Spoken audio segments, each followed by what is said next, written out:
जी एक सवाल रहेगा, रविंदर रैना जी जो थे भाजपा के, वो तो बोलते थे कि 50 सीटें पार जाएंगी। देखिए रविंदर रैना जी 50 सीटें भी, रविंदर रैना जी 2000 सीटें भी पार कर सकते हैं, क्योंकि रविंदर रैना जी जैसे ऐसे तो बड़े मान सत्कार वाले हैं, लेकिन जैसे बीजेपी राहुल जी को कहती है कि ये पप्पू है, वो मेरे लिए रविंदर रैना साहब जो है वो जम्मू कश्मीर के राहुल गांधी है।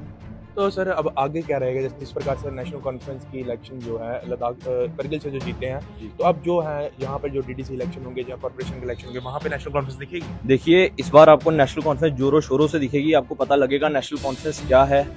जिस हिसाब से इन्होंने बोला कि national conference Kashmir centric party है, जिसका जम्मू में बिल्कुल उनका कुछ कंट्रोल नहीं है जम्मू में, लेकिन इस बार इनको पता लग गया जम्मू कश्मीर में नेशनल कॉन्फ्रेंस क्या करेगी। अगर नेशनल कॉन्फ्रेंस आती है तो कहीं ना कहीं यूथ का जो है आवाज उठाई जाएगी और जो डेली वेजर्स हैं उनकी आवाज उठाई जाएगी। देखिए नेशनल कॉन्फ्रेंस अगर आती है यूथ की आवाज उठाई जाएगी, और डेली वेजरों की जहां तक मैं आपके साथ बात करूं तो अभी पीछे स्टेटमेंट आई थी जो आपने सुना होगा, फारूक साहब ने बोला था कि अगर उमर साहब ने बोला था कि जैसे कि हमारे जो डेली वेजर है उनको अभी कच्चा रखा गया है, लेकिन जो फ्यूचर है फ्यूचर में हम उनको 100% पक्का करेंगे अगर हमारी सरकार आती है। एक बयान उनकी तरफ से भी आया था, वो कह रहे थे कि एनसी की सरकार थी या कांग्रेस की सरकार थी, हमसे जो झूठे वादे किए गए थे। नहीं, झूठे वादे नहीं किए गए थे। अगर ये बोलते हैं झूठे वादे किए गए थे, लोगों को गलत मिसगाइड किया जा रहा है। अगर कम से कम उस टाइम नेशनल कॉन्फ्रेंस या कांग्रेस की सरकार थी, डेली वेजर हमारे जो भाई थे इनको कम से कम रोजगार दिया गया।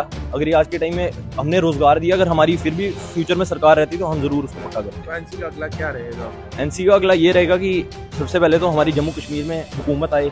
दूसरा हमारा मेन रहेगा कि जो 370 की हमारी सुप्रीम कोर्ट में हियरिंग चल रही है उसमें हमें 370 वापस मिले, 35 वापस मिले और स्टेट हुड हमारा है। और सबसे आज की जो हमारी मेन डिमांड ये भी है कि हम असेंबली इलेक्शन जो हमारे जम्मू कश्मीर में कराई नहीं जा रही वो जल्द से जल्द कराई जाए। तो अगर जम्मू कश्मीर में एनसी सरकार बनती है तो आपको क्या लगता है कि सारे जो मुद्दे हैं उसका हल होगा? देखिए वो तो टाइम बाय टाइम जितने मुद्दे हैं आस्ते सारी पार्टी जितने भी है उस मुद्दों को हल करेगी। भाजपा की तरह नहीं है जो एक इलेक्शन तक करा के राजी नहीं है।